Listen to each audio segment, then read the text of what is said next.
right, folks, this is your constitutional warrior, Dan Clements, and the memo is out. The memo is out. It just came out while I was doing the Free For All Friday show, and I'm only going to read you the actual memo. There's a couple pages from the White House on here, but I'm just going to read the actual memo, and you draw your own conclusions to this, folks. Let me do this. Let me drop this down one more time so it looks better on the screen itself. All right.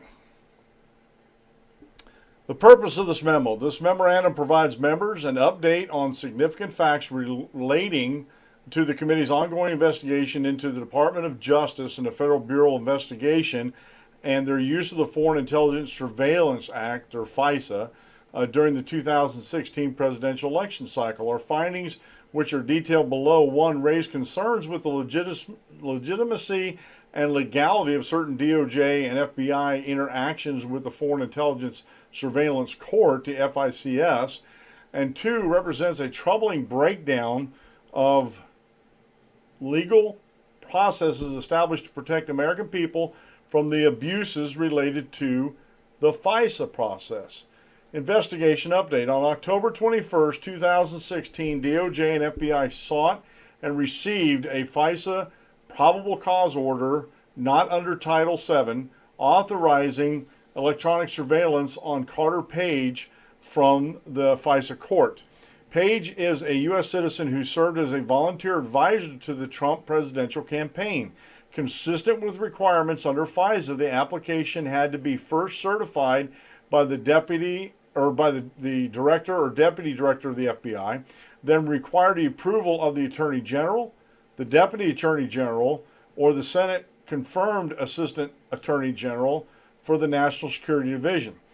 The FBI and DOJ obtained one initial FISA warrant targeting Carter Page and 3 FISA renewals from the FISA court.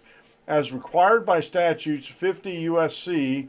1805 D1, a FISA order on an American citizen must be renewed by the FISA court every 90 days, and each renewal requires a separate finding of probable cause. Then Director James Comey signed 3 FISA applications in question on behalf of the FBI, and Deputy Director Andrew McCabe signed 1.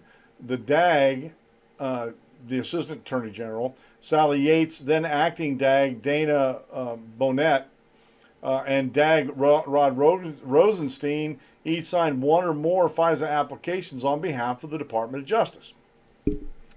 Due to the sensitive nature of the FISA intelligence activity, FISA submissions, including renewals before the FISA, are classified. Before the court, all these are classified, folks. Now remember that. As such, the public confidence in the integrity of the FISA process depends on the court's ability to hold the government to the highest standard, particularly as it relates to surveillance of American citizens. However, the FISA court's rigor in protecting the rights of Americans, which is reinforced by 90-day renewals of surveillance orders, is necessarily dependent on the government's production to the court of all material, folks, remember that, all material and relevant facts. This should include information potentially favorable to the target of the FISA application that is known by the government. In the case of Carter Page, the government had at least 4 independent opportunities before the court to accurately provide an accounting of the relevant facts. However, our findings indicate that, as described below, material and relevant information was omitted. 1. The dossier compiled by Christopher Steele on behalf of the Democrat National Committee and the Hillary Clinton campaign formed an essential part of the Carter Page FISA application. Steele was a longtime FBI source who was paid over $160,000 by the DNC and Clinton campaign via the law firms Perkin Coie and research firm Fusion GPS to obtain derogatory information on Donald Trump's ties to Russia. Neither the initial application in October 2016 nor any of the renewals disclosed or reference the role of the DNC, the Clinton campaign, or any party campaign in funding Steele's efforts. Even though the political origins of the Steele dossier were then known to senior DOJ and FBI officials. The initial FISA application notes Steele was working for a named U.S. person but does not name Fusion GPS, and the principal, Glenn Simpson, who was paid by the U.S. law firm Perkins Coie, representing the DNC, even though it was known by DOJ at the time that political actors were involved with the Steele dossier. The application does not mention Steele was ultimately working on behalf of or paid by the DNC and Clinton campaign, or that the FBI had separately authorized payment to Steele for the same information. 2. The Carter Page FISA application also cited extensively a September 23, 2016 Yahoo News article by Michael Isikoff, which focuses on Page's July 2016 trip to Moscow. This article does not corroborate the Steele dossier because it is derived from information leaked by Steele himself to Yahoo News. The Page FISA application incorrectly assesses that Steele did not directly provide information to Yahoo News. Steele has admitted in British court filings that he met with Yahoo News and several other outlets in September of 2016 at the direction of Fusion GPS. Perkins Coie, was aware of Steele's initial media contacts because they hosted at least one meeting in Washington, D.C. in 2016 with Steele and Fusion GPS where this matter was discussed. Steele was suspended and then terminated as an FBI source for what the FBI defines as the most serious of violations, an unauthorized disclosure to the media of his relationship to the FBI in an October 30th, 2016 Mother Jones article by David Korn. Steele should have been terminated for his previous disclosed or undisclosed contacts with Yahoo and other outlets in September before the Page application was submitted to the FISA court in October, but Steele inappropriately concealed from and lied to the FBI about those contacts. Steele's numerous encounters with the media violated the cardinal rule of source handling, maintaining confidentiality, and demonstrated that Steele has become a less than reliable source for the FBI. 3. Before and after Steele was terminated as a source, he maintained contact with DOJ via the then Associate Deputy Attorney General Bruce Orr, a senior DOJ official who worked closely with Deputy Attorney Generals Yates and later Rosenstein. Shortly after the election, the FBI began investigating Orr, documenting his communications with Steele. For example, in September 2016, Steele admitted to Orr his findings against then-candidate Trump when Steele said he was desperate that Trump not get elected and was passionate about him not being president. This clear evidence of Steele's bias was recorded by Orr at the time and subsequently in official FBI files, but not reflected in any of the Page FISA applications. During this time period, Orr's wife was employed by Fusion GPS to assist in the cultivation of opposition research on Trump. Orr later provided the FBI with all his wife's opposition research, paid for by the DNC and Clinton campaign via Fusion GPS. The Orr's relationship with Steele and Fusion GPS was inexplicably concealed from the FISA court. 4. According to the head of the FBI's Counterintelligence Division, Assistant Director Bill Priestap, corroboration of the Steele dossier was in its infancy at the time of the initial Page FISA application.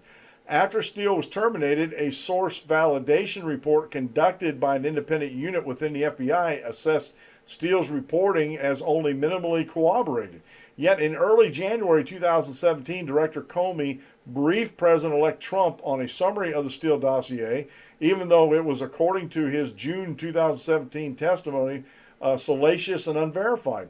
While the FISA application relied on Steele's past record of credible reporting on other unrelated matters, it ignored and concealed his anti-Trump financial and ideological motivations. Furthermore, Deputy Director McCabe testified before the committee in December 2017 that no surveillance warrant would have been sought from the FISA court without the Steele dossier information.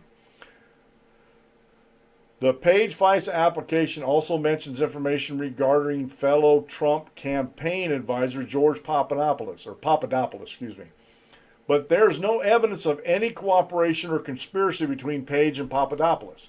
The Papadopoulos information triggered the opening of an FBI counterintelligence surveillance in late July 2016 by FBI agent Peter Stork, and Stork was reassigned by Special Counsel Office of the FBI Human Resources for improper text messages with his mistress, FBI attorney Lisa Page, no known relation to Carter Page, where they both demonstrated a clear bias against Trump and in favor of Clinton, who Storch also had investigated. And the Storch-Lisa Page texts also reflect extensive discussions about the investigation, orchestrating leaks to the media, and include a meeting with Deputy Director McCabe to discuss an insurance policy against President Trump's election.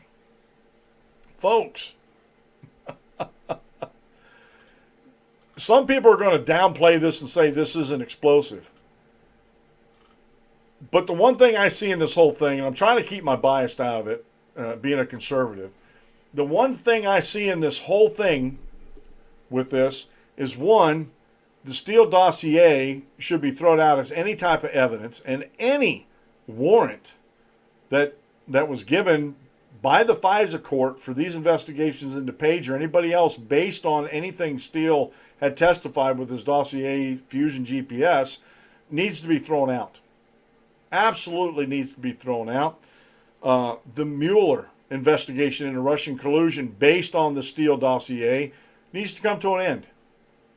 Needs to come to an end. This was fabricated, and it was funded by the DNC and the Hillary campaign through GPS and an attorney, a law firm that they hired. There's all sorts of tentacles coming out of this, folks, and this is very explosive as far as I'm concerned. And this actually names some names of some really top-tier guys. And I know McCabe was going to retire after March. After this, he should be gone now. He should not be allowed to retire, work out his rest of his days so he gets a full pension. I'm sorry. You don't do this. We're talking about surveillance on the American people. We're talking about trying to influence a political election and blame it on Russians. That's exactly what they're trying to do, folks. It is so clear to me, reading this memo, of everything that's going on. And again, heads need to roll over this. The Clinton campaign is indicted and implemented in this. The DNC is implemented in this. Now, it's one thing to want to get opposition research. It's another thing to involve the FBI, the Department of Justice, in this opposition research.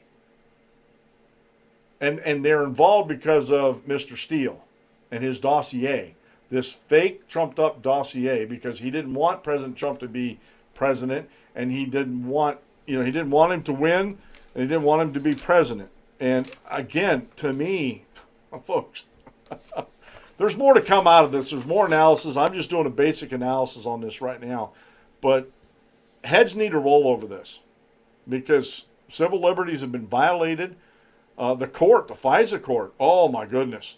If they don't come down hard on the Department of Justice and the FBI, then we need to scrap the whole system. And these folks from Comey on down, anybody in the Department of Justice has signed off on these things, knowing that there was information that exonerated Page, and it wasn't shared with the FISA court for these renewals of these applications. Folks, I'm not a lawyer, but I think that's against the law, withholding that type of evidence to keep an investigation going. And to me, it just shows the extent of the political witch hunt that is going on in Washington, D.C. with these folks. It just, again, it's just really, really concerning what was going on in the DOJ and everything else that was assigned to it, folks. It's just really concerning.